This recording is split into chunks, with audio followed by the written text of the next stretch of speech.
Story of the judges' robes. Links with the laws of long ago. The origin of the judges' robes and all the trappings associated with the office is enshrouded in a certain amount of mystery. No one knows exactly the story of their beginning.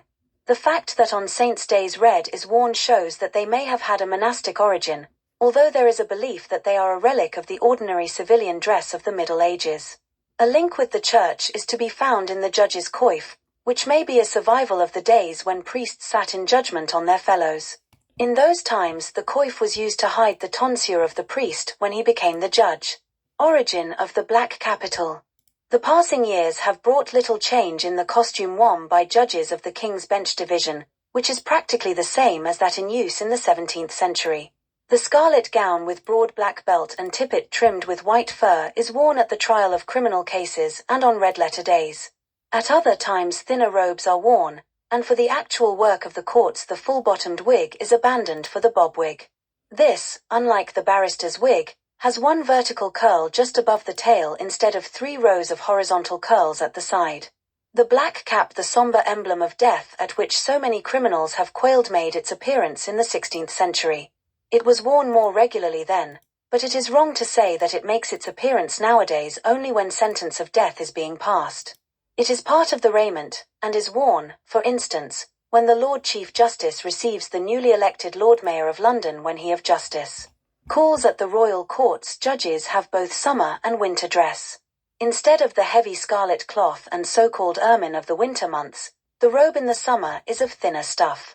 The scarlet and ermine robes of the Lord Chief Justice are distinguished from those of other judges by shoulder knots.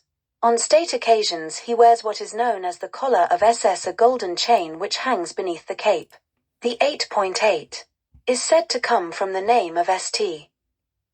Simplicius, a Christian judge who suffered martyrdom. It was towards the end of the 17th century that judges took to wearing wigs.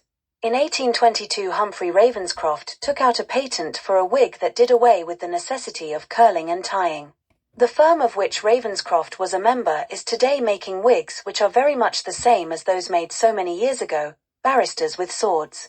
Wigs used to be made of human hair, but the present legal wigs are made from horsehair. They are composed of different colored hairs carefully made up to give a gray effect. They are made entirely by hand, and last a lifetime. Besides judges and barristers, professional wigs are worn only by the Speaker of the House of Commons. While barristers find little change in their wigs, the same cannot be said about the rest of their apparel. Once upon a time barristers swaggered into the courts complete with cloaks and swords, heavy boots and spurs. Laws passed in the 16th century robbed them of their glory and restricted them to their present somber habiliments. There are thousands of great videos like this on the channel. Please take a look, please share and subscribe, or visit the Bonswivit channel on eBay, which has over 250,000 rare and collectible items listed.